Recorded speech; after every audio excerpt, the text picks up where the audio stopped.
அனைவருக்கும் வணக்கம். ஒவ்வொரு பௌர்ணமிக்குமே திருச்செந்தூர் செல்லும் பக்தர்களின் எண்ணிக்கை பல மடங்கு அதிகரித்திருக்கு.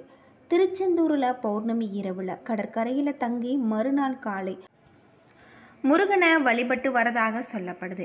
இந்த நிலையில் திருச்செந்தூர் பற்றிய பல சுவாரஸ்யமான தகவலை பற்றி தான் இன்றைக்கி நாம் இந்த வீடியோவில் தெரிஞ்சுக்க போகிறோம். இந்த வீடியோ ரொம்பவே பயனுள்ளதாக இருக்கும். அதனால் வீடியோவை கடைசி வரைக்கும் ஸ்கிப் பண்ணாமல் பாருங்கள். இது வரைக்கும் நம்ம சேனலை நீங்கள் இன்னும் சப்ஸ்கிரைப் பண்ணலைன்னா மறக்காமல் சப்ஸ்கிரைப் பண்ணிவிடுங்க. உங்களுக்கு திருச்செந்தூர் முருகன் பிடிக்கும் அப்படின்னா முருகனுக்கு அரோகரா அப்படின்னு சொல்லிட்டு மறக்காமல் கமெண்ட் பண்ணுங்கள். வாங்க வீடியோக்குள்ளே போகலாம்.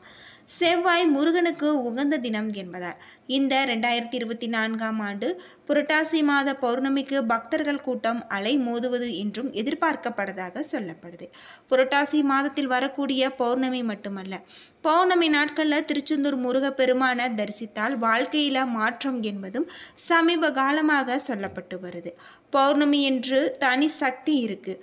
இயற்கை ஆற்றல் சூழ்ந்துள்ள இடங்களில் ஆற்றல் அதிகமாக இருக்கும். எனவே திருச்செந்தூருக்கும் பௌர்ணமிக்கு சென்று வழிபட்டால் வாழ்க்கையில் ஏற்றம் வரும் என்பதும் நம்பிக்கையாக சொல்லப்படுது. அது மட்டும் இல்லாமல் கடற்கரை கோவில்கள் எங்கு வேண்டுமானாலும் பௌர்ணமி இரவில் தங்கலாம். அதே போல் திருச்செந்தூருக்கும் முருகனுக்கும் பௌர்ணமி வழிபாட்டிற்கும் பெரிதாக தொடர்பு இல்லை என்றும் புராணங்களில் சொல்லப்பட்டதாகவும் சொல்லியிருக்காங்க. புரட்டாசி மாத பௌர்ணமியில் கண்டிப்பாக திருச்செந்தூர் செல்ல வேண்டும் என்பதும் முறையாக முருகப்பெருமானை நினைத்து நீங்கள் தீபம் ஏற்றி வழிபட்டு வர உங்களுடைய வாழ்க்கையில் இருக்கக்கூடிய அனைத்து விதமான பிரச்சனைகளும் தீரும் அப்படின்னு சொல்லப்படுது. தமிழ் கடவுளான முருகப்பெருமானுக்கு சிறப்புக்குரிய இடமாக தமிழகத்தில் 6 இடங்கள் இருக்குது. திருச்செந்தூர், திருப்பரங்குன்றம், பழனி, சுவாமிமலை, பழமுதிர்ச்சோலை, அறுபடை வீடுகளில் 5 மலைப்பகுதிகளிலுமே திருச்செந்தூர் கோவில் மட்டும் கடற்கரையில் அமைந்திருப்பது தனி சிறப்புக்குரிய ஒன்று அப்படின்னு சொல்லலாம். அது மட்டும் இல்லாமல் திருச்செந்தூர் முருகன் கோவில் பல்வேறு சிறப்புகளை கொண்ட கோவிலாக இருக்குது. படையெடுத்து செல்லும் படை வீரர்கள் தங்கும் இடம்தான் படை வீடு. அதன்படி சூரபத்மன் என்னும் அரக்கனை வதம் செய்வதற்காக தளபதி வீரபாகு உள்ளிட்ட படை வீரர்கள் தங்கியிருந்த இடம்தான் திருச்செந்தூர் முருகன் கோவில். சூரபத்மனை வெற்றி கொண்டதால் இங்கு கோவில் கொண்ட முருகப்பெருமான் ஜெயந்திநாதர் என்று அழைக்கப்பட்டதாகவும் அதுவே பின்னால மருவி செந்தில்நாதர் எனவும் மருவிருக்கு. அதே போல இந்த ஊர் திரு ஜெயந்திபுரம் என்பதில் இருந்து திருச்செந்தூர் என்றதாக சொல்லப்பட்டிருக்கு. சிலப்பதிகாரம் குறிப்புகளின்படி இந்த கோவில் 2000 ஆண்டுகள் பழமை வாய்ந்ததாக சொல்லப்படுது. முருகனின் இடது கையில் தாமரை மலர் மற்றும் ஜடாமுடியோடு சிவயோகி போல காட்சியளிக்கிறார். முருகனின் பின்புறம் இடது சுவற்றில் முருகன் பூஜை செய்ததாக கூறப்படும் லிங்கம் ஒன்று இருக்கு. இதற்கு முதல்ல பூஜைகள் செய்த பின்பு முருகப்பெருமானுக்கு பூஜைகள் செய்யப்படுறதாக சொல்லப்படுது. சூரனை வதைத்த முருகன் 4 கைகளுடன் சிவபூஜை செய்து ஜடாமுடியுடன் தவ கோலத்தில் இருக்கார். அவரின் தவத்தை கலைத்துவிடக்கூடாது என்பதற்காக அவருக்கென்று தனி பிரகாரம் கிடையாது. மூலவர் தெற்கு நோக்கி இருக்கிறதாகவும் சொல்லப்படுது.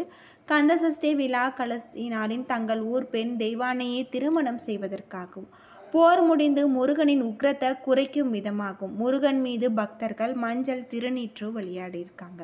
திருச்செந்தூரில் கந்தசஷ்டி விழா வெகு விமர்சையாக கொண்டாடப்படுவதற்கு மற்றொரு காரணமும் இருக்குது. சில முனிவர்கள் உலக நலனை காக்க ஒரு புத்திரன் வேண்டும் என்று கருதி ஐப்பசி மாதம் அமாவாசை என்று தொடங்கி 6 நாட்கள் யாகம் நடத்தி இருந்திருக்காங்க. இந்த கோவில் காலை 5 மணி முதல் இரவு 9 மணி வரை திறந்திருக்கும். திருச்செந்தூர் முருகன் கோவிலில் 9 கால பூஜைகள் நடைபெறதாகவும் சொல்லப்படுது.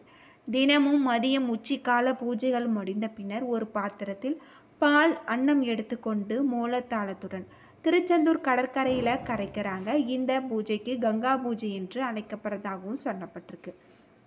தீபாவளிக்கு மக்கள் அனைவருமே புத்தாடை அணிந்து கொண்டாடுவது வழக்கம். அதே போல் இந்திரனின் மகளான தெய்வானியை முருகன் மணமுடிப்பதற்காக இந்திரன் புத்தாடை எடுத்து தருவதாகவும் ஐதீகம்.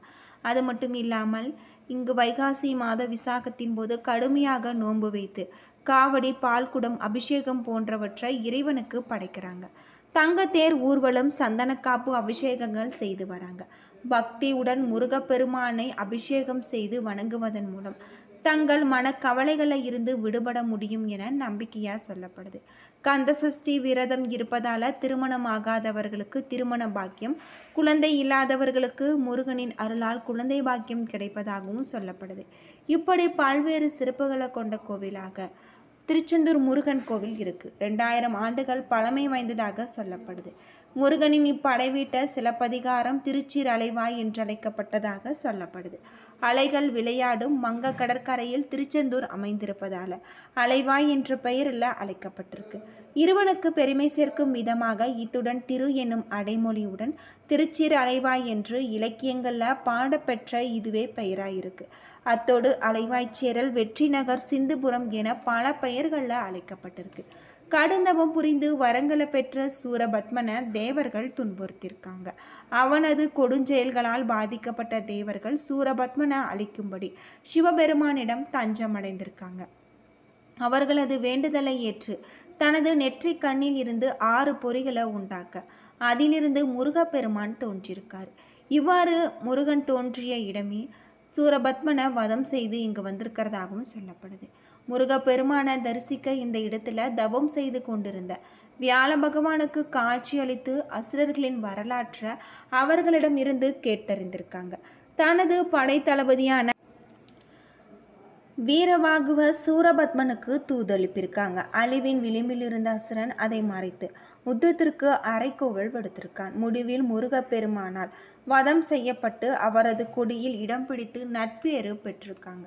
வியாழ பகவானின் வேண்டுகோளை ஏற்று இவ்விடத்தில் தங்கிய முருகனுக்கு விஸ்வகர்மாவை அழைத்து ஆலயம் எழுப்பியிருக்காங்க.